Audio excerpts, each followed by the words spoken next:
Hey, welcome back to the one show that I look forward to each and every time. Defining good together. What does it mean to do good? What does good mean anymore? Everybody thinks they're doing good. Are we all doing good?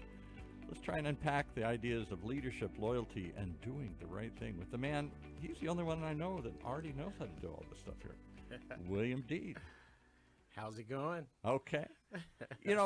Ever since your guest was saying, what a unique concept for this show here. This is, of all the shows we've done in 15 years, this is probably the most unique, and I think probably one of the most needed.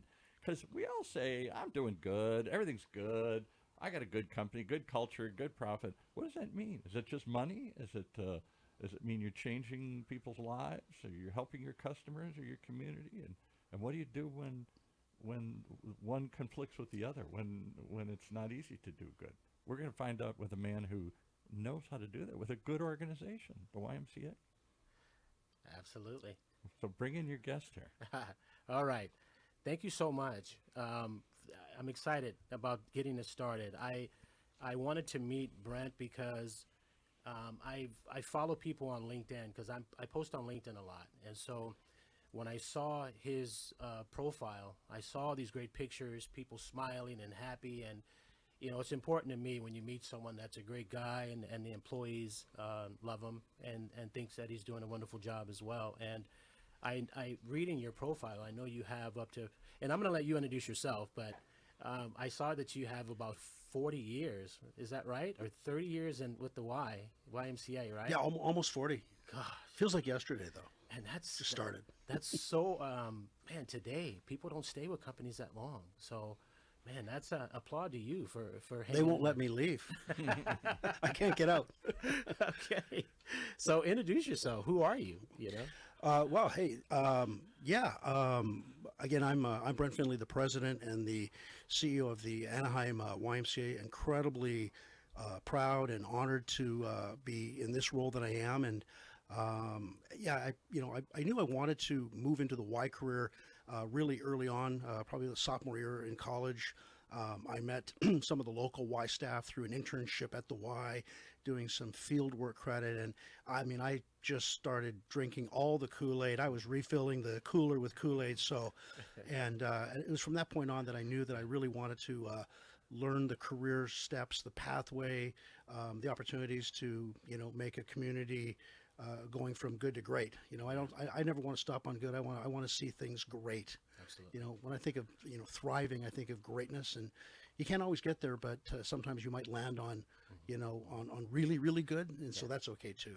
But proud father of 4, lovely wife, works here in Orange County. She's a local banker, and she said to make sure I plug her bank, Chase Bank. So I'm doing that. Love it. So I'll get dinner tonight. That's a good thing. Absolutely. And I have to add in, that's where my son-in-law now got a job at Chase Bank. So I'm impressed there we with that go. organization. Yeah, great. Jamie Dimon does a great job. We just got to make them a bigger investor donor. We're working on that. But again, I've been here now 4 years.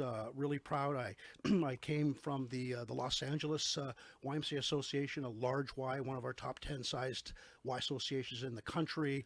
Nice. So you're able to take good things from various organizations. Again, I've been with 6 or 7 different YMCA associations over my career, and I've always tried to bring the best from each situation, at least striving to put that into my my game plan, my idea of what leadership should be, working with the community leaders, task forces, boards, again, trying to make the best thing happen for our local Y. Yeah, love that. And looking at the premise of the show and what you do, we were talking about it when you first came in, how a lot of people that work for you, I wouldn't say work, but volunteer for the Y, and they stay there, And so I guess the first question I want to ask is, I ask this question to everyone is how do you define good as far as, your job, your career as a CEO? How do you take your company, your vision and what you do, and how do you define good and mix it up into all that? Mm-hmm. Yeah, I think good is on the continuum. Although I try to look maybe beyond what's next up from good. Yeah. I don't like to get have status quo arrive and we get happy with just being good enough or okay. I mean, good's a powerful word. Hey, it's certainly much more. I'd rather be good than weak or just about ready to flame out per se. But yeah, I think being available for people, encouraging people to improve themselves, and where they become good. Better with their health is good, better with their activity, better with meeting people, improving upon relationships. That's all good. But how do we make it a little bit better? Yeah. That's kind of where my space is, or that's kind of what gets me excited and gets me out of bed every morning, ready to jump into my role. I love that. That's great. That's great. I think that's so important. I work for a leader similar to that. He's definitely an encourager, and I love that. He calls me and he's like, look, I don't expect perfection. Do your thing. I don't like to be micromanaged or any of those things, and I think he's so great at that. So good. I love that. So I have these 3 questions, and I apologize ahead of time. No apology needed and at all. I'm gonna change them around, but I guess so. So the first question I have is, so the YMCA emphasizes core values, right? Like caring, honesty, respect, responsibility, and ensuring that no one is turned away due to inability to pay. So explain that to me. What does that mean, and to people? What does that mean exactly?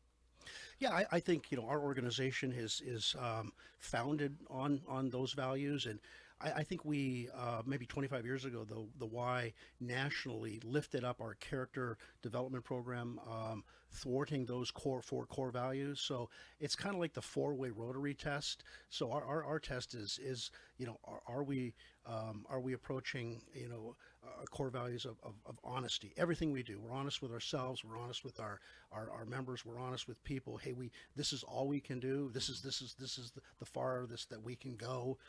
But we're trenched in honesty, and then caring. I mean, we're caring. We want to be caring in every step of our operation. I mean, I think of caring. Think of lifeguards. You're really caring if you're a lifeguard. You may have to save somebody one day, so you're caring as a lifeguard if you take your training seriously, so that you are able to execute a rescue, a save, at any point of time. So that's just, again, such an important core value. Yeah. And then responsibility. We want our volunteers to be responsible for fundraising goals. Because if we don't fundraising, the last part you said about no one's turned away from their inability to pay for a class, a program, or even a membership. Well, that only happens if we raise the certain dollars that can come out of that fundraising bucket. Example, if a program's $100 and a family can only afford $20, and we use a sliding fee scale. So where does the $80 come? It comes from the fundraising, so that the 100% is paid, and obviously the organization, we can deliver the services with the staff and the supplies needed. So yeah, truly no one is turned away. So when we talk about our fundraising needs with our board, with our stakeholders, we apply it from the premise that it's just going to help us as an organization help that many more kids. Yeah. More money is just more mission. Absolutely. It's really that simple. I love that. And one thing I've noticed since I've been working in Orange County is that, man, there's so many nonprofits in Orange County. There's like 10,000? Yeah, there's so many. It's like, I mean, and everybody has a need, and a great story and a good cause. Yeah. Absolutely, it's so powerful. But I know the Y's been around for forever. I mean, I can remember being a kid myself and being involved as a kid and stuff. So I guess I think about when I interview these CEOs, I'm always amazed at how, I mean, because you're really the pulse of the organization, right? I think a lot of times, even myself, when I look at how my boss reacts to certain things, I go out with him to coffee when he meets with other leaders out in the community and those things. Because he takes me along, because I'm the person that's leading the charge in Orange County. So I sit with him and I just watch how he reacts to things. I watch and I learn by doing that. I learn by Absolutely. watching how he talks to people and how he treats people. And it's great when you work for a guy that always puts the needs of his people first, right? I love that so much. But I also know as a leader too, there may be times when there's limited resources or whatever it might be. in running a company and trying to be successful. So how do you navigate that when that tension is there to make a certain amount of money, or maybe you didn't collect the amount of funds that you were striving to make? Yeah. Yeah, I think that's those are the things that I think keep people like me maybe up at night occasionally, losing a little bit of sleep over, hey, margins are thinning, yet we want to do good. We want another 300 kids in swim lessons, or another 25 kids in the youth and government program. So, for me, that really becomes motivation to work harder, and just, well, I guess maybe we just did okay. We need to raise another $100,000. We have to figure it out. But you figure it out by lose sleep a couple nights, and you'll figure it out real fast on what it's going to take, because I want to get a full night's sleep. Yeah, absolutely. As you said, treating people. Our product is all about people and all about relationships. So it's not about pools and gyms and basketballs and fitness centers. It is all about people. Yeah. So we're an organization of people caring for people. So people have to be number one. Yeah, for sure. Oh man, I love that. That's heavy. Yeah, I think about for as long as you've been doing this job, obviously a lot of people, right? You've been out there, you've gone to these events, you've shaken a million hands probably in the time that you've been in your position. So, how do you, when we look at it in the context of doing good, right? And I've sat with people, and I've not judged them, but when I've gotten to know them, I look at them and I see the kind of person that they are, and then I respect them more by seeing that they're a leader, they're out there in the community and making things happen, but they're still they're still people, like regular guys. I sat with a guy a couple weeks ago, and the guy's worth about $9 billion, and I had all these preconceived ideas when I sat with this guy, and I was like, man, how do I act? How do I behave in front of this guy? And this guy got there. Makes you nervous. Yeah, this guy got there in a pair of jeans and a t-shirt, and he pulls in there and he's joking the whole time. And we're having coffee, and he's laughing loud, and people are looking at him, and I'm like, this is just a regular guy, But I love that so much, because he's achieved all these great things, but yet he's just a regular guy. Yeah, that's a person you like being around, quite frankly, right? Yeah. They make you feel good. They don't make you feel lower than them by 1,000 feet or anything. They're not playing a level. It's mano a mano, and they're just genuine, authentic. I think when you can be yourself like that in most situations, I think people will respect that, and they'll want to like being around you. And guess what? If they like being around you, they might like wanting to give to your organization. Absolutely. As you said, there's 1,000 nonprofits. Yeah. There's a lot of great causes, but people still give to people. Do you give to people who ask who you don't like, or to the people you like? I think the answer is pretty clear on that, right? So exactly. And it's not easy. There are days, there's weeks that sometimes you're under the gun of a deadline, or you're looking at registration for an event or a program, and you're not seeing it where you'd like it to be, and so inside the fire's burning, but on the exterior you still got to figure out and ask questions that don't make people faint or fall off the cliff with anxiety. Giving them the accountability, but the eager desire to, hey, let's fix this together. Not, oh my gosh, my boss is coming for my throat now. I think that's the wrong way to lead. I mean, even in sports has changed. I mean, we know coaches from 15, 20 years ago, college coaches cannot treat athletes the way they did then. I mean, it is a different world we live in. Absolutely. It's the same thing, I think, obviously in the work sector, workspace, at all types of work, be it fast food to even corporate 50 companies. So wow. you gotta treat people better than you ever have. Absolutely. Because they have choices. We know. Yeah. They can leave and find something in about 3 minutes. Yeah, people don't hang around anymore. No, people don't leave jobs, they leave bad bosses. Yeah. We know that.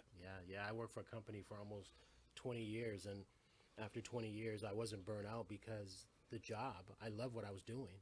I just couldn't deal with management anymore. It was just, the culture was so horrible, But I guess another question that I have for you, as in your position, and again, because you've met so many people throughout your travels, how do you foster those relationships? How how do you nurture those relationships, even from fellow employees in your company to people that you may sit down and have coffee with? How do you set a time in your calendar to meet with them per month, once a month, or how do you do that?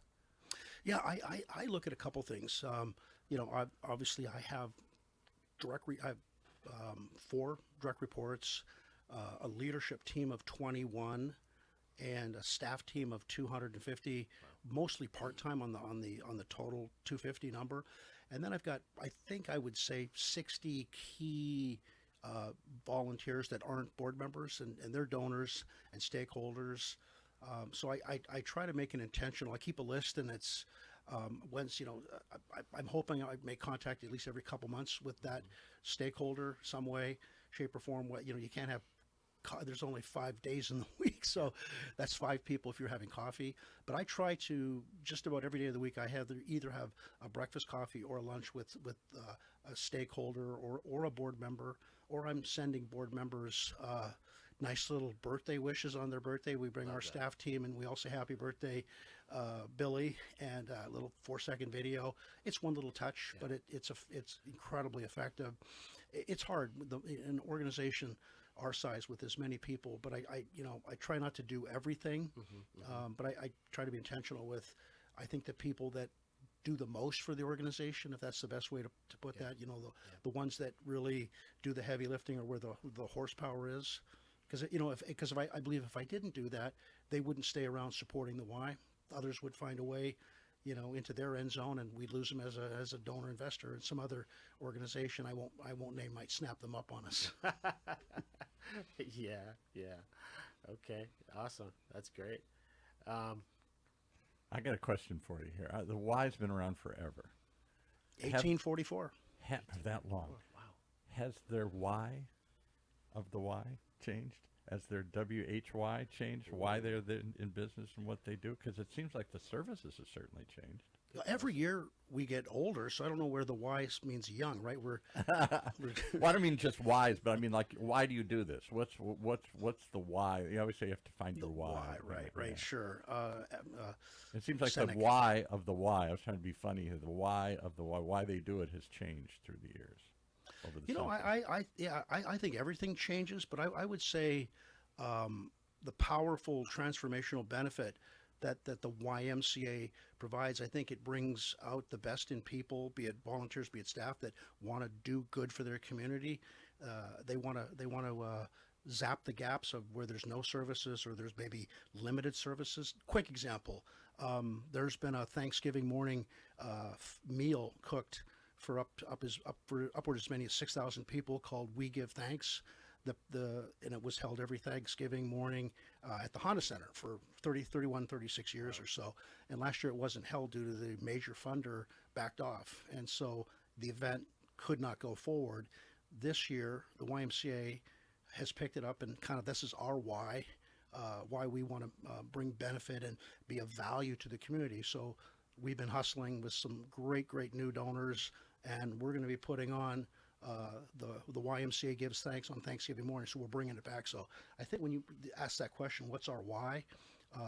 We're here to serve. We're here to make a real difference and help a community thrive in as many ways as we can. From leadership development programs with our teens, to summer day camp, after school But it programming. seems like that's always evolving. You're always looking for something. You seem to be somebody who's challenging you always to get to another level, to find something else you can do, another place you can plug in. Sure, I think of the absolutely. Y as just an young men's Christian athletic facility. It was a place to go work out, and if you're that whole philosophy of work the mind as well as the body kind of thing. Yeah, that's the balance of that, maybe that spirit, mind, and body, that little triangle that was known for, for 100 years as our logo. And when those, each side of that triangle, spirit, mind, and body, are in balance, that triangle can stand on its tip. And so that's kind of a guiding principle for us too. We want to make sure that we address all 3 sides of the triangle. And sometimes the mind can be a little harder, but we look at, we have 1,200 high school kids in our after-school clubs in every one of our Anaheim Union high schools. So we have a program called Avanza, and we work on their minds. We work on self-development through workforce development, soft skill development. So that is definitely a mind-based, program per se. Yeah, love it. Awesome. Here's the other question I have to ask everybody that comes into this show. Is it harder to do good these days? Or is it just me that feels like it? You know, Harder to do good. No, it's not. I think it's getting easier. I think because you're a do-good organization. I mean, you do good Absolutely. in the community here. I can't Why even- wouldn't we have the YMCA to come in here? I can't even imagine the alternative, right? But I'm looking at other business leaders listening to this saying, well, it's not that easy to do good anymore because everybody's out for themselves, or we're kind of going back to this command and control tough guy act and do as I say and I just shut up and I don't know. Follow in line. They say the right things, but I don't know that it's easy to do good. Or am I just being an old crusty guy and it was always just I think if you can't do good, you'll be removed from the opportunity to do anything. Wow. You know, I think companies will fold. I mean, if you're not on that continuum from good to great, I always say, hey, let's aim for perfection, but maybe we'll land on excellence, and that will be good. That will be incredible. So we define the show into defining great together here? Is There that we what go. We're going to all get that little red book from Tom Collins, Good to Great, back in front of us from about 2001, I think it was written. I brought that Jim out. Collins. Jim Collins, right? Not Jim. Yeah, Jim Collins, right. I brought it out, and we had a recent strategic planning session with our staff team, and I brought that back out. I don't think everybody must have looked at me like, they still use books? What's a book? Yeah, my young staff I haven't seen a book in. It's really sad. It's really sad. So again, how do you reach people? Because they're distracted. They're on different mediums. They're not all reading from the same playbook. You're right. There is no longer a single way. I think you have to have multi approaches to capture maybe the greatest portion of the audience. Right. We're talking right now with our team. How do we want to reach 16-year-olds that might want a lifeguarding position on TikTok? wow. I mean, that's the only platform they're on. TikTok, right? Yeah, exactly. And I don't know what TikTok is, so I just understand that's where 16-year-olds spend Yeah. some time.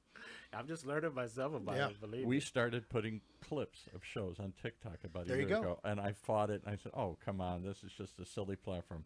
We get such serious interest Yeah. and serious replies back from the little takeaways and tidbits we put on. Yeah, but you got to be TikTok. open-minded to where you're meeting people where they're at. I mean, we can thrust our, hey, well, it should be this way, or they should only be on one particular place or channel. But no, you've got to figure out where people are and where they want to be, and find your tactic to connect. Yeah, absolutely. That's huge.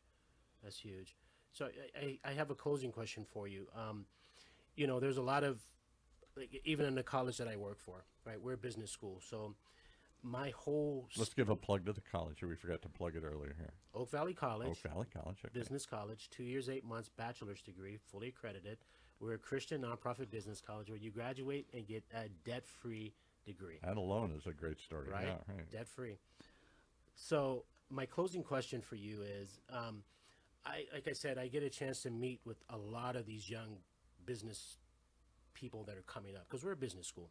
So we take them out to meet CEOs of companies. We have them do a 30-second pitch. We do all these things.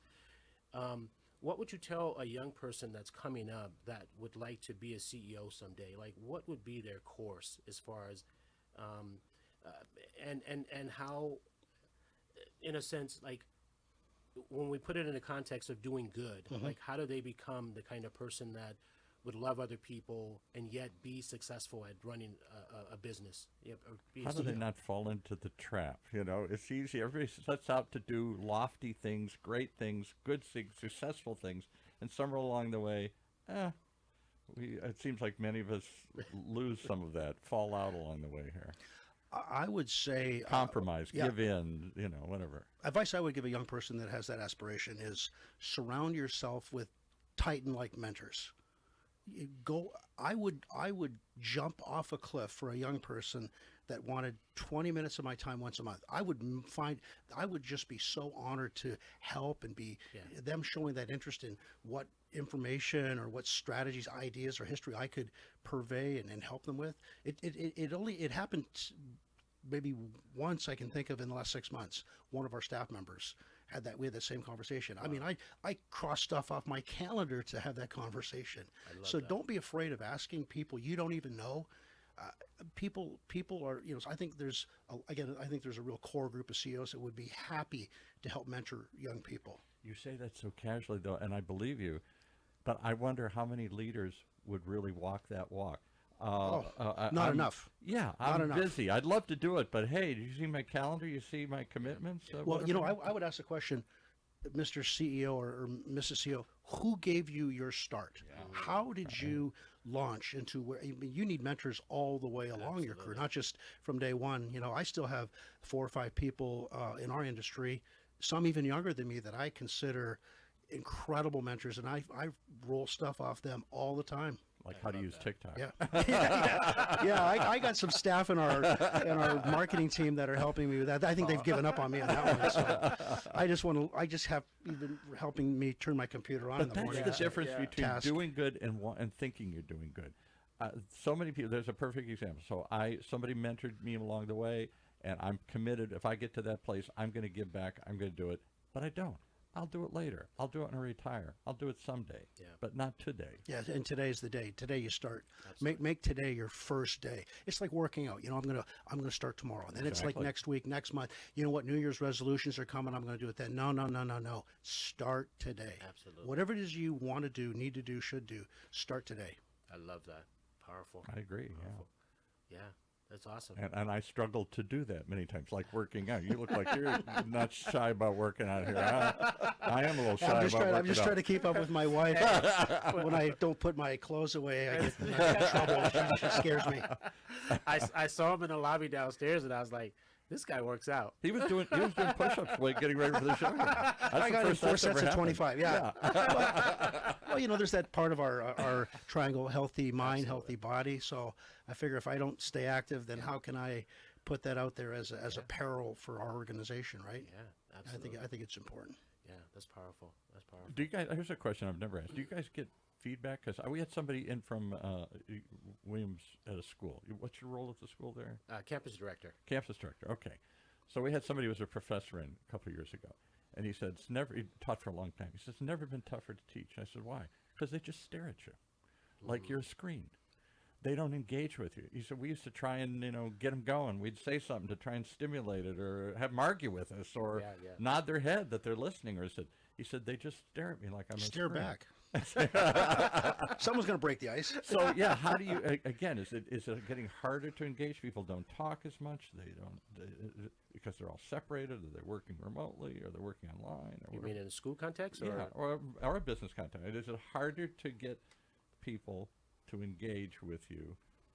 You want to challenge them. You want to be better. If they're just staring at you or they're tuning you out, how do you? Make My that my connection. technique is I ask questions, and if I don't, I keep drilling it maybe a little deeper, because I know they probably have something to say, even if they're quiet, they're nervous. You're all dealing with young men here and young women. You're dealing with exactly this target group. Are they tougher to reach these days? What do you think? I think everybody. I know I sound old. Well, I find in my classrooms, because I taught history a couple of semesters ago, and the same thing. I try to establish a culture of making the students feel comfortable enough to be open to speaking. Yeah, If there's things on their mind, we bring up certain periods of history, and it's like, what's your thoughts on this? I always try and relate it to what's happening today. So anything that's happening in the past, I feel like it's a correlation of what's happening today. Lessons learned, maybe. Right. And I try to turn that around and say, well, what's your thoughts on this? I just get them involved, and I see, like, I think that's a superpower for leadership, right? Is to create that culture where people feel comfortable enough to open up. Yeah, Dale Carnegie has a principle about creating that eager want in people, eager want to be a part of something, or an eager want to be involved, to be engaged with. Yeah, no, I think it's critical. Yeah. But then if you get them to open up, then do you really listen? I see that too, where, yeah, that was good. I got you to talk. Now shut up and just do what I want you to do here. I think we all probably have that that negative nuance of maybe not listening long enough, deeply enough. Yeah. Yeah, I'm working on that every day. Yeah. It's My wife tells me all of us. I have a lot more to go, a longer way to go. My wife says you're My not listening, and I say, what? Oh, you talking to me? Yeah. No, I hear her loud and clear. Funny. I know she's going to get a kick out if she does decide to listen to this. Yeah. My wife's the same. She's like, I don't need you to fix it. Just listen. Oh, I know. 3 words out of her mouth. I've got 17 solutions. Do you like the top 3, or can we? And then she's just shaking her head. Like, you still don't get it. All right, so we're all trying to do good, at least in that Yeah. area here. Oh, We're absolutely. still struggling at that. Absolutely. All right, how do we reach everybody here? Let's start with your guest here. How do they reach you if they want it? You threw out a challenge. I want to see if anybody picks it up. You would cross things off your calendar to mentor somebody if they really were I absolutely serious. would. I would be ecstatic to be able to do that. Again, reaching the Y, we're at 240 South Euclid Street in Anaheim. We're right across from Target. Our corporate offices, again, right off the 5. They can reach us online at AnaheimYMCA.org. Can they follow you on LinkedIn? Yeah.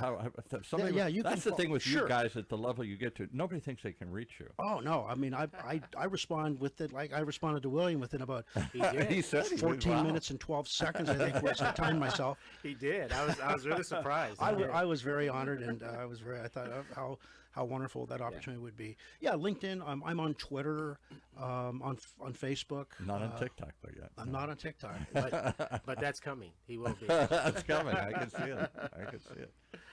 Well, for me, I'm on LinkedIn, William L. Deed.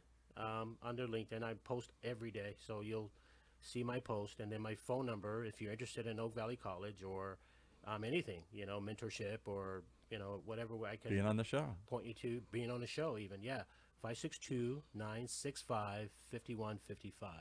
And we're actively recruiting students for this coming 2026 school year as well. So if you're interested in becoming a student at Oak Valley College, reach out. And we're actively looking for recruiting guests to come on the show and help us to define good together here. Define good together. All right, thanks. William, when off air, I'll give you a couple of guest leads as well. Oh, good. A couple Okay, yeah. good friends of mine, obviously, I think that are doing good to great as well. Yeah. So That's what we're looking happy for. to, We happy don't to want help. to just hear people doing okay or average. We want to hear good and maybe great here. All right, thanks for joining us today here. It is a struggle in today's world, I think more than ever. How do we define good? Is there a common definition of it? And once you define it, how do you do it? And not just talk about it. That's what we're going to try and do. We're going to talk about it and see the people who are actually defining good together, unpacking leadership, loyalty, and doing the right thing with our host, William Dean. Right here in Orange County's only community radio station, OC Talk Radio, streaming live from our studios here at the University of California, Irvine's Field Applied Innovation Center.